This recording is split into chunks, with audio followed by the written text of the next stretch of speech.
Wheel of Genre, the show for readers who think that justice should be automatic, mechanical, and taste a little bit like rice pudding.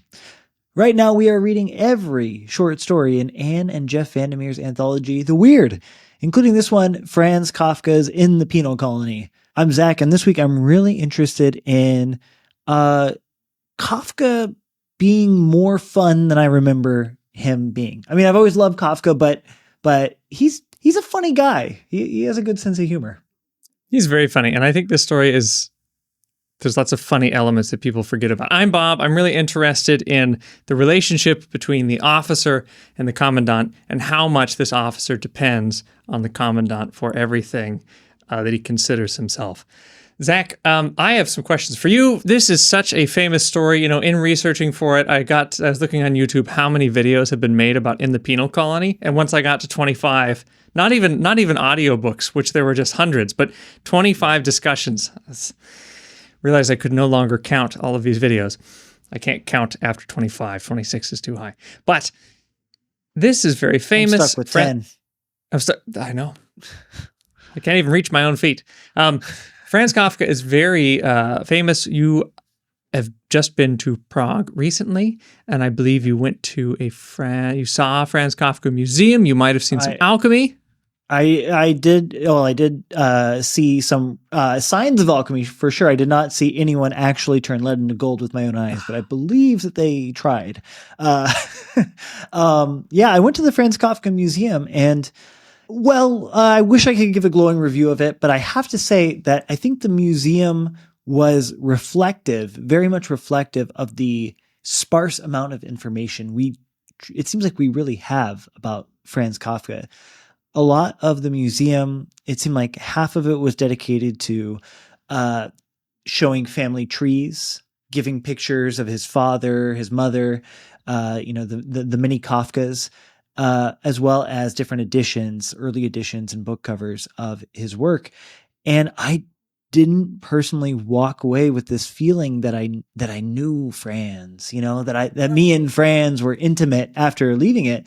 But maybe that's for the best. If we're talking about Kafka, maybe that's how it should be. I don't know. I would love to be friends with Franz. I think he's very funny. People say that he was very funny in general too. So one of the authors that we read, who is the first author in this weird collection, because we're reading all of Jeff and Ann VanderMeer's The Weird, is Alfred Cuban. And so Alfred Cuban and Franz Kafka were friends. They had a kind of a writers group along with a few other people. And his friends would describe him as extremely funny, but he could also, I think he had his ups and downs. We can definitely see that in the writing too, where it goes from extremely bleak to extremely funny to making fun of that bleakness back to bleak. We know too that he was kind of ambivalent about his work because he tried to have it all destroyed, but his buddy, Max Brod, refused to have it destroyed, and he got it all published for him. I was curious, did the museum talk anything about his friends? It's got his family tree, but anything about the friends? I didn't walk away from the museum with any sense that he was in any kind of writing circle. I kind of walked away with the sense that in a family who, they were living in the Jewish quarter of Prague, but I got the sense that his family members were very successful, was kind of the vibe that I was getting. I wasn't writing down notes that I could consult at a later time, but I kind of got the sense that he had like a bunch of wealthy uncles who were in various different trades and things like that.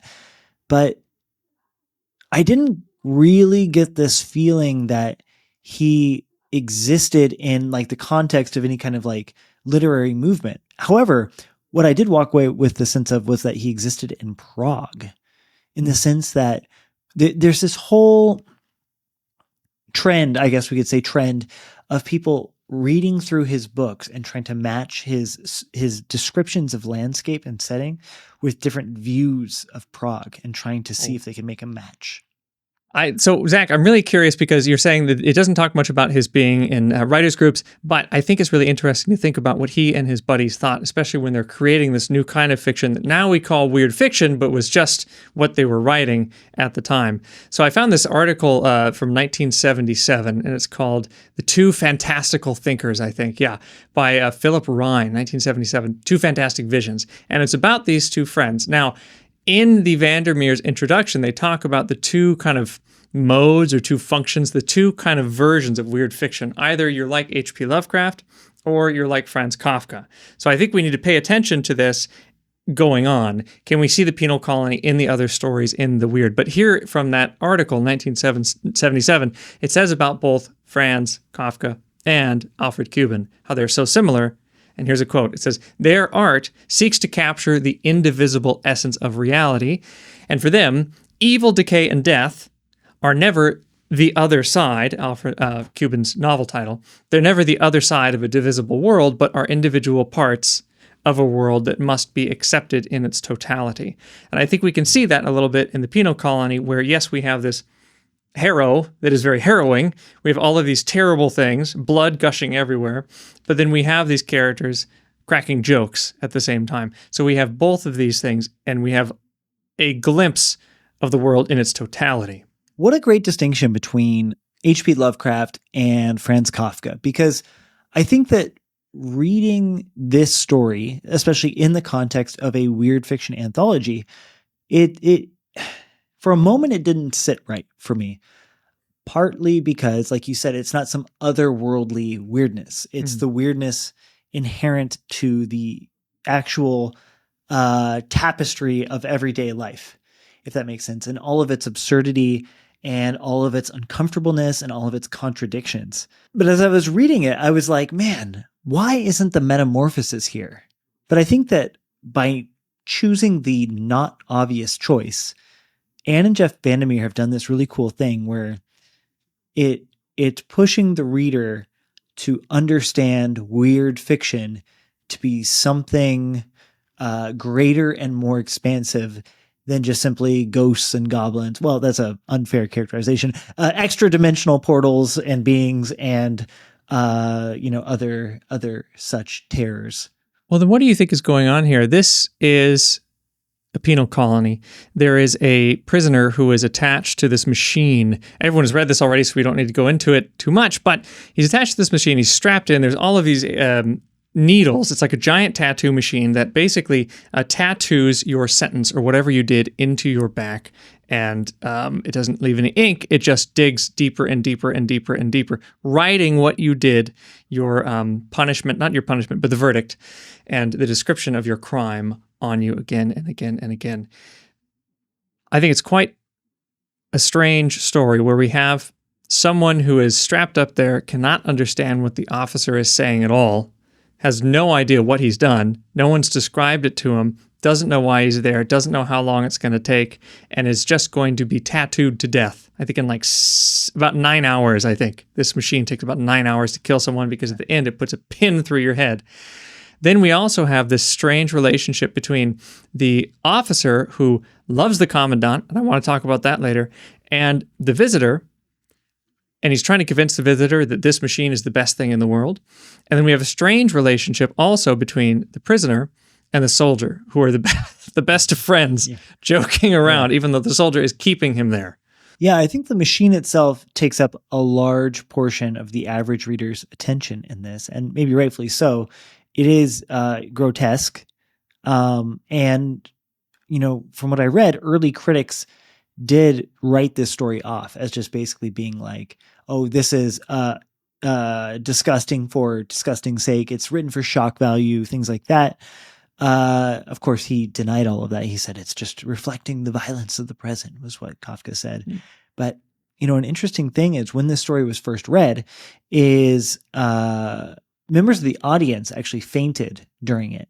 And, I hear stories like that, and I tend to believe that they're made up by marketing, PR, by PR people. But, you hear things like, oh, during Stravinsky's Rite of Spring, there were riots, or during Chuck Palahniuk's reading of his story, I think it was called Guts, people fainted, things like that. My point with all this to say is that it doesn't seem to be an immediate smash hit. There seems to be a kind of uncomfortable feeling with it from the moment it arrives to now. People seem to be not really sure what to do with it, how to receive it. And sometimes I still feel this today. Like I remember in university when we read it in dialogue with Foucault's book, Discipline and Punish. And I felt like when people read this story, they wanted to reduce it to basically just being Foucault, the literary version of Foucault. And as I was kind of scrolling through, blog posts and reviews and YouTube comments today, I feel like that reading has really kind of taken over. This is Kafka's condemnation of the prison system and unjust punishment and how we torture people's bodies in the name of justice. But I think there's more going on in this story than it just being a mirror to Foucault. Don't let those mother Foucaults pigeonhole this story, Zach. Let's put our hands in this blood and guts and try and figure out what's going on. I think there's something more to this too. But yes, it seems that the dominant narrative is the idea from Discipline and Punish, where knowledge is power, literally. But also this idea of torture as a way of instilling power in a larger populace. And this idea of not exactly knowing what you've done, not exactly knowing how you're being integrated back into society, but just going through this pain. And that is the sovereign's way of saying, you belong to me, and saying to everyone, you belong to me. I wonder, is there something to the officer? Because this is what I find so interesting. He just loves the commandant. He loves this machine, and he's upset. He keeps telling the traveler, "Oh, I'm so sorry. It's dirty. It's squeaking. I can't take that it's squeaking. Why is our funding so low for this terrible machine? I wish the commandant would actually put funding back into it so we can fix it. I apologize. It doesn't look quite right." He doesn't like the new commandant who has taken over and is more lax. And I think he's an interesting... It's not just that he has this devotion to the commandant because he's afraid of him. He truly loves the commandant and everything that he stands for, and his identity is tied to that person. I'm curious about this idea of someone so involved in their science or so involved in their job, not just that they turn a blind eye to something, but they become defined by doing this very cruel act. And even when it's pointed out how cruel it is, it's not like he regrets how cruel he's been. I think people say that, but when he crawls up on that machine, I don't think it's that he regrets it. I think that his identity has been taken away. And if you take it away, he needs to throw himself into the machine. Oh, I guess, what do you think is going on with this officer? I agree. It's a captain going down with the ship. He loves that machine. And you get that in the way that he cares for it. Like, he'll be having a conversation with our protagonist, I guess you would say. The traveler. Yeah. And it says he has like a little screwdriver and he's like adjusting screws in the machine as he talks, and he knows it so intimately, not just, by the touch and feel of it, but by the sound of it. He knows what it's supposed to sound like and when it sounds like it's off. And the writing that it does, this recurring, it almost feels like a joke where he holds up these blank sheets of paper that have pricks through it. And it's just an indecipherable constellation of dots. And he says to the traveler, can you see the message on there? And the traveler's like, no, not at all. And he starts sounding out words as he goes. Don't you see? It's clear that he's very like emotionally invested into this. I mean, what he calls the apparatus. I don't know. Am I crazy for thinking that it's a little bit sweet? Well, I mean, would you hate Ferris Bueller for loving a car? What?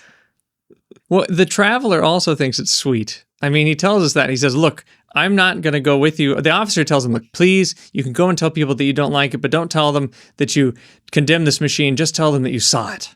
And then they'll read what you mean, but don't say anything more than that. And the visitor feels like, okay, I appreciate how much you love this machine, and I feel kind of bad that I'm going to turn you in and shut this whole thing down. But he somehow appreciates this devotion to his work, the officer's devotion to his work. It's almost sweet in a weird way. Same as, not exactly the same, but there's almost a sweetness to the soldier and to the prisoner as well. When they're joking around, laughing. At one point, when they let the prisoner down, he goes around, his shirt has been cut in half, and the soldier thinks it's very funny. So then he goes around and around the soldier, and the soldier falls down, slapping his knee, laughing so loud he's crying. There's a weird spoiled sweetness to this story. Yeah, I think part of the weirdness of it is how everyone's relationship to each other doesn't match what the socially prescribed role says that their relationship should be. You know, you have this person who clearly loved their commanding officer and seems to dump all of those feelings for their commanding officer into a machine, a torture device. You have this soldier who seems to be suddenly best friends with the man who he's about to execute. And then once the execution has stayed, suddenly they're like laughing and playing and joking and slapping their knee. They're best of buddies. And then this traveler who is possibly on some kind of mission to survey judicial systems, but also like not really. He's not an expert. It's unclear what his role actually is suddenly in a position where he can, through the thumbs up or thumbs down gesture of what he sees there, he can basically decide the future of punishment on this island that they're on. It's all topsy-turvy. It's all topsy-turvy. And I think it's the one element of this that I read and I say, wow, this actually feels relevant to today. It feels much more potent as literature than some of the other kind of creature features that we've been reading over the past few stories. If you could explain Kafka-esque, because we use that word all the time, people use it all the time, how would you explain it? See, that's the thing. That's the problem is everyone uses this word Kafka-esque, probably in reference to books like The Trial, to mean some kind of labyrinthian bureaucracy. But I see no elements of the Kafka-esque in here. I see people succeeding and failing to interact with each other. But I don't get the sense that it is Kafka-esque. It feels more Carroll-esque, as in Lewis Carroll, Alice in Wonderland. The punishment of the prisoner there, whose job is every hour on the hour to stand up and salute his master's doorway and then like go back to sleep. And then the master checks on him and finds that he's missed, the minute that he's supposed to stand up. So he's now sentenced to death. That is, it's, you couldn't even call that Kafka-esque. You would have to call that Carroll-esque. It's entirely absurd and fantastic and a little bit funny. I mean, it has a sense of humor to it. Makes me laugh. Especially when he topples over the guy and he says, you won't discipline me. And he drags him by the leg. Is quite nice. And then he gets thrown in jail. But I'm really curious. He says, I'll eat you. That's what it is. I'll eat you. You can't do this. I'll eat you. That's what it is. What? See, that is a good thing to say. What a threat. Next time I'm in, this lady cut me in line the other day and I mumbled something under my breath, but what I should have said was, don't you cut me. I'll eat you. Yeah, see how that goes. If you'll end up on a machine. I was thinking about this machine. So this is a machine and it's penal colony. It's quite a long time ago. We always talk about the punishment of people and whether or not it's just and whether this idea of a machine that goes so far as to be unjust because justice is not even explained to the criminal. Is this whole penal colony unjust? But I'm also thinking about the nature of a machine and one's devotion to a machine. And I wonder if we could look at it as a more general machine today. It's interesting how this officer is so devoted to it. And he reminds me of kind of like a tech bro butthole, of like, you got to get this new app, giving you all of the information of this app, how it's going to change your life, or anything that is a new technology that is, maybe you just aren't looking at data or something, but if there is something that's harmful, but yet it's taking everyone by storm, and you keep pointing it out and saying, like, look at how great this is. The person, I know who designed it. The CEO is so wonderful. He was such a great boss. I know I'm stuck out here in the desert torturing people, making them bleed to death in this pit of blood, but I love it. You should definitely get more people on this machine. We need more of these things. I think you could apply this not just to our punishment systems in our prisons and our idea of discipline and punish, but also to our devotion to new technologies and a devotion to the creator of a new technology because they become godlike Yeah, I think you're right. And it extends not just to the creator of the machine, but the things that they've touched or the things that they used to own, their personal objects. Like there's that moment in here where the guy pulls out the diagrams for the machine and he's about to pick them up. And then he looks at his hands and they're not clean enough. They're not clean enough to touch the diagram. So he goes and washes his hands and then opens the piece of paper. Yeah. There is one thing I really want to talk about. Something that I think that whenever people talk about the story, they don't mention this. The very final moment of this story. He's getting on the boat to leave this island. And the two people come running after him. You know, clearly they want to leave the island too. Mm-hmm. But he gets on the boat and he picks up a rope and he starts swinging it at them so that they can't jump off the dock and swim into the boat. He's basically saying like what that moment is, it's a dropping of the veil. Mm-hmm. And you see that the people who are on this island hate it and they want to go. And you actually see his true feelings there, which is not just that the machine itself is, I don't know what the right word would be, cursed, but it seems to be everyone who's touched this machine. All the people of the island are guilty in their own way. And he just says, get back, you know, you stay on this island. And he wanders on. What a moment. What a moment. Yes, maybe once you're involved in the machine or used to using this machine or whatever this new technology is, you can't unuse it. You can't unsee it. You can't be not indoctrinated, but you can't be like unmolded by it. So you have to stay on this island. Zach, this book also reminded me, so again, you said, people compare it a lot to Discipline and Punish, but it reminded me of another book that I read. I think it was published in 2009 by the author Esther Cohen, and it's got a great title, The Modulated Scream. And this is, it's divided into two parts. The first one is the Manipulating Pain chapter, and the second is Knowledge from Pain, these two parts. Now, her main theory was that pain was very useful in the Middle Ages because you could learn a lot from it. So physicians could know, okay, this isn't going very well. Maybe I should stop this operation. Different medical reasons, a lot from pain. It was useful for religion too, because you remind people that hell is really painful. Are you sure you want to sin? Are you sure you want to do this? It's going to be really painful. It was also useful thinking about purgatory. And so people would often torture not just to get information, but also telling you like, you're going to appreciate this, torturing you now to get the sin out so you're tortured less in purgatory because they really know how to torture down there. But she has a really interesting conclusion where she says, in the past, pain... Oh, sorry, this is important to set this up. No one can really explain pain to another person because everyone experiences pain differently. So when we say we share your pain, it's hard to say because someone might be feeling it a lot more than someone else. But she says the past pain is a lot less lonely. I think this is a nuts conclusion, but she says pain was surrounded by the entire human population of sufferers by a cosmic history of pain. Because when you would go and you would watch this torture, you would watch this pain, it was almost like a community event, and you would all share in this kind of spectacle of pain, not just for entertainment like in the Roman Colosseum where it's kind of a sport and it's impressive and you're more interested to see who wins. There's something about the pain that was really important for the community.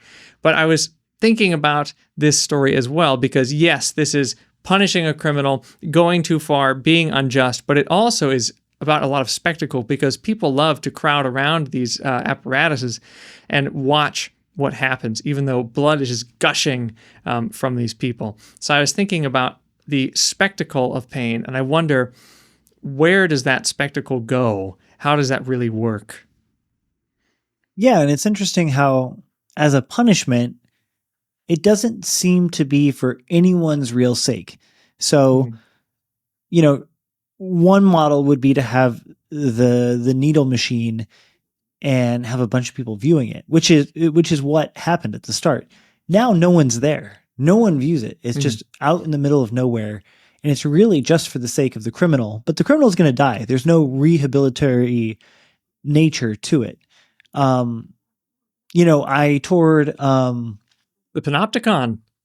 the Philadelphia Eastern State Penitentiary.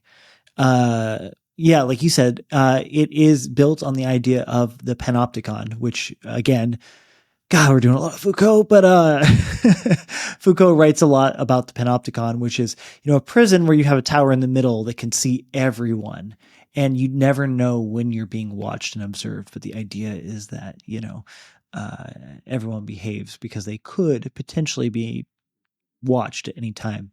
But part of the idea of this prison, that was one idea going on in there. The other one was that by keeping people in solitary confinement, the idea is that they are recreating the lifestyle of monks. So by removing them from the outside world, you're forcing them into a kind of hermit-like solitude, monk-like solitude, to where they can then have, they can get in touch with their religious selves and have a personal religious transformation. And that is the mechanism by which the prisoners spend time in there and then come back out into society as better people.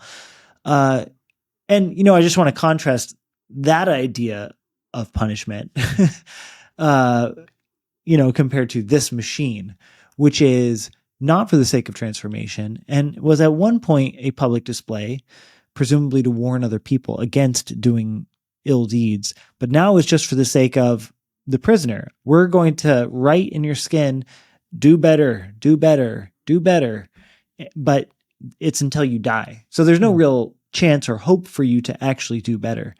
The pain seems to be without moral lesson or transformation. I think too, this is where it gets weird too. I think there's a devotion to the pain and a devotion to the inscription of the crime in the back. The officer is so devoted to this machine, it's almost like he's treating the commandant like a prophet and the machine like a god.